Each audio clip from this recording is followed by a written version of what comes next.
Last Friday night, we predicted that the media's crush on Mueller just would not stop, despite the end of the investigation. Now, I hate to say it, but we told you so. They found a new Mueller story to keep the romance going, to stoke their fantasies. Now, mainly that anonymous folks on the Mueller team are actually upset by the Barr memo. President Trump's lawyer, Rudy Giuliani, reacted to this lame bombshell last night on our show. There are a bunch of sneaky, unethical leakers, and they are rabid Democrats who hate the President of the United States.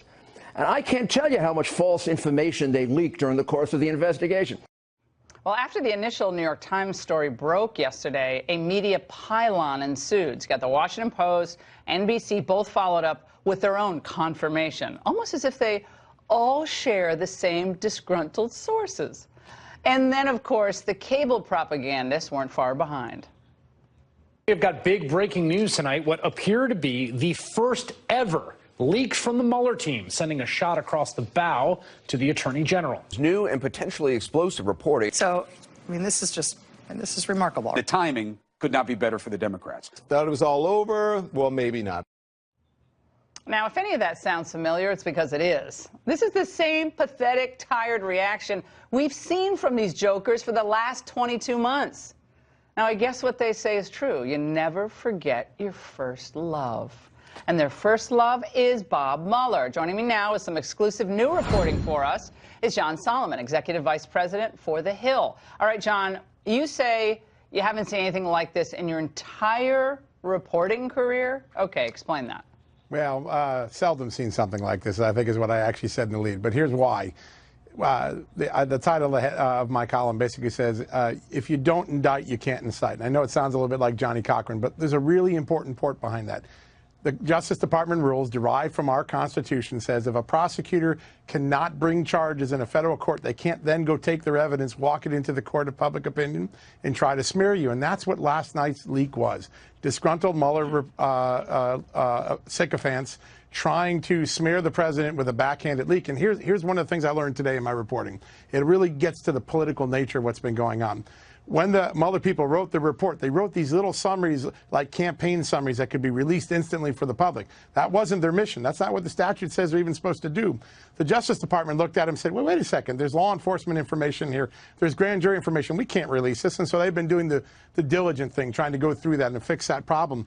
But what sort of prosecutors create a final report that looks more like a campaign document than what the legislation called for and what the regulations called for? Well, was that what you were told by your sources and 100%. DOJ? So aren't they leaking to them? I've talked to multiple DOJ sources today. Who's leaking? Like, we're complaining the other guys are leaking. Now they're leaking. Everybody's leaking back and forth here. Well, but they're trying to Washington's defend about. themselves. They're trying to defend themselves, Yeah, obviously, that's in hearing what was reported last night. So your understanding is that the summaries, as they're calling it, that Mueller's team themselves produced, they themselves contain grand jury information that cannot be released. That's why the Justice Department had to slow down and fix what was there. And so, they're going through that process so that they can give the public as much transparency as the law allows.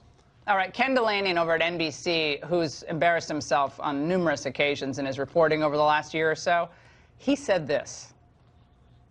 We're hearing from a separate U.S. official that some members of the Mueller team say that the evidence on collusion, while not establishing a criminal conspiracy, is actually very compelling. We need to see this report.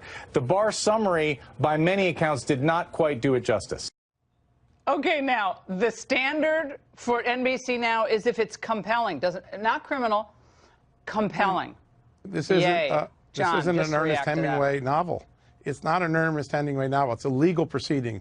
The Constitution and the Justice Department are clear. And I think this is the final chapter in a very long 3-year saga in which we've repeatedly seen law enforcement and intelligence community assets being used to settle political scores rather than to do what they're paid to do, which is solve crimes and protect our country. Unbelievable. John, thank you for the reporting. We really appreciate it. And Chairman Nadler says he's going to subpoena the full Mueller report, which his Judiciary Committee voted in favor of, but party lines. But he's yet to make an official request or issuance so far. Joining me now is John Yoo, former Deputy Attorney General, Assistant Attorney General of the United States. Is Nadler bluffing here with a subpoena? I don't think he is. I think he's going to demand that the Mueller report be produced but it's just a cynical public relations stunt. Because first, as you pointed out just now, it would be illegal for the Justice Department to release the Mueller report in full because there's both classified information and there's grand jury information. Congress has agreed and passed laws that prohibit all that being put out in public. Second, if they were going to try to enforce a subpoena, it would take years for it to get to. Now, how would that work? Explain it to the viewers. Well, Nadler and the committee would issue the subpoena. The Justice Department would refuse on these grounds that we have secret things in there that we're required by law to take out. Nadler would then try to go to court to enforce the subpoena. Most federal judges... D.C. District Court D.C. first. Trial Court, and then D.C. Circuit Court, where actually President Obama's appointees have the majority. But the D.C. Circuit's never wanted to step in the middle of this, and it takes years. It would take probably 1 or 2 years. The report will be provided by Barr in redacted form in just a few weeks. It'll be well before any subpoena. Now, what kind of legal jeopardy could Barr be in if he actually... you know, he said damned if he does, damned if he doesn't, if he complied with that subpoena? He can't comply with the subpoena. He'd be violating the law. He's the Attorney General. He's supposed to enforce the law. It's amazing, actually, Chairman Nadler figured out a way to issue a subpoena to someone to break the law. Right? That's crazy. You can't be. That's not Twilight Zone. I have to ask you another question, which has been bugging me. What about executive privilege? What about the deliberative process privilege? Why wouldn't the president's legal team say, wait a second, like all the conversations the president had with staff about various issues that might have tangentially been related to this, that might be shoehorned into this report by all the Democrats on that staff?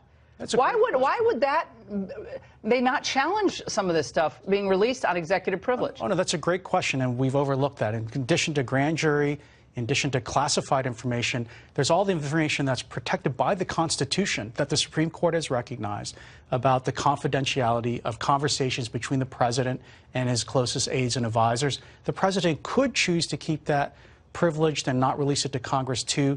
President Trump could also waive it, and he could decide to put it all out in the public. But the president's lawyer should have the opportunity, and the Attorney General Barr, would normally look at the report to take that out as well. Right, to get a privilege review. And as far as we know, Bill Barr is not doing an executive privilege review because the president is waiving his executive privilege. I wouldn't waive any of this stuff. I wouldn't trust these people not to cherry pick phrases from conversations or related conversations. Hey, Bannon, go do this. Well, and then Bannon has talked to them, and then all of a sudden it's in the report. And also, I would urge the president and his advisors to do the review because they got to think not just about themselves, but future presidents. Future presidents and future aides need to have candid, open discussions. Yeah. This could undermine the principle of that for future presidents and make our decision-making worse. What about, real quick, Michael Cohen's Hail Mary? He said late today that he found another hard drive somewhere and there might be documents on it. Don't send me to prison. Well, actually, if this is true, Cohen is actually just providing the grounds that he wants to stay in prison longer than he was going to, because this means he hid evidence from prosecutors and investigating agents. Where'd he find it? Where'd he find the hard drive? Like exactly. So if he deliberately hid it, he could actually end up going to jail for longer. Yeah, it's a desperate move. The other cables are seizing on this tonight, of course. Thanks so much, Sean, for coming in. We really appreciate it. Thanks, Laura. And Stacey